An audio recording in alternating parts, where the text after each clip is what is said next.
If I only touch his clothes, I can be healed. Today's gospel reports to us two miracles. The miracle of the woman who have problems with her blood for 12 years, and also the story of the daughter of Jairus, the official of the synagogue. And both of them, they come to Jesus with deep faith. In the first reading today, we saw that God is not the author of death, but is the author of life. God creates and preserves what he creates. And that's why today the first line of that first reading is really the gist of the whole reading. It is the envy of the devil that death entered the world. God creates humanity in his own image. And we know that death, not only he created him, but there was a conversation and the continuation of dialogue with the man, with humanity. But because the evil one was so jealous of this relationship that he have lost because of his disobedience, he wants to shed doubt in the heart of men that they really, if they only do what he intended them to do, to eat from the fruit of the tree, they will be equal to God. And men, because all of us know that our nature is full of pride, they try to even overdo what God has told them.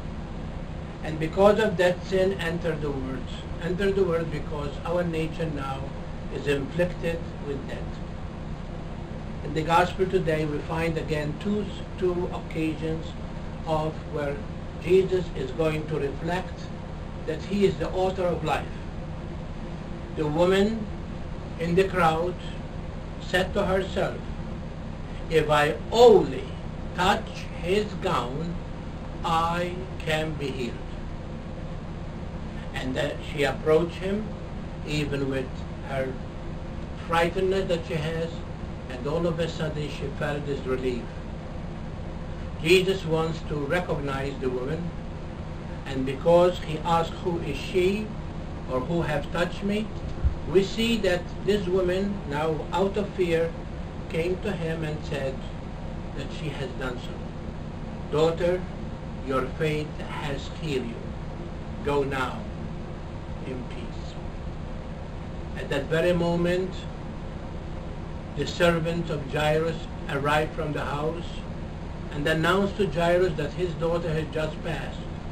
Why bother anymore the teacher? Your daughter is gone. And Jesus, as soon as that report came on, in order not a doubt to enter the heart of Jairus, he said to Jairus, disregard the report.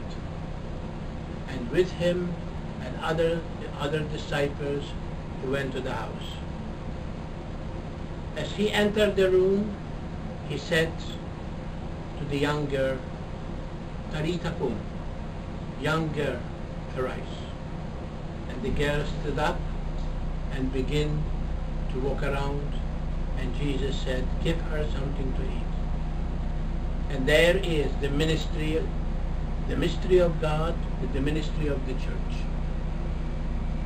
The mystery of God, how he brought life to that young girl who actually he had just died, and after he brings her to life, he is asking them to give her something to eat. The sacrament of the church. We approach the sacrament of confession. Many times it's called the sacrament of the dead because our soul is in the state of death. And while we are recovered, once we are recovered from death, we can approach now the table of the Lord to be nourished as we continue the journey towards our destination. But I like to focus today on that second reading with St. Paul as he is speaking to the people of Corinth. He is speaking to us with a great lesson. Remember with Paul when he went to Corinth and gave them the gift of faith, they accepted and they begin to walk in the way of the Lord. Of course, after he had left, some have come and instigate that St. Paul is not one of the 12, and so they have no reason to listen to him. And because of this doubt, there was a friction. Who is with Paul? Who is with Peter? Who is with the priest Apollo? And we know that St. Paul not only corrected the situation, but now he has to identify his own ministry. He has to identify who he is. And St. Paul reminds them that not only he is an apostle, but also he is one chosen to continue to be the one to continue to aid us in our direction that we have, especially the direction we have towards our destination. We know that really dear people that the point that St. Paul is trying to make today is very vital. And the vitality of this is that Paul is trying to bring forth the urgency of the university of the church. The church is not only the mission, but also she has a purpose of why she is doing what she is doing.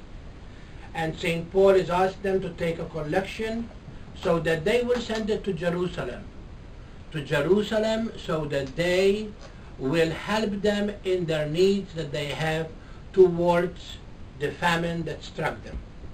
And here Paul not only is asked them to receive him as an apostle, but even he has ways how to teach them how to really live their Christian call.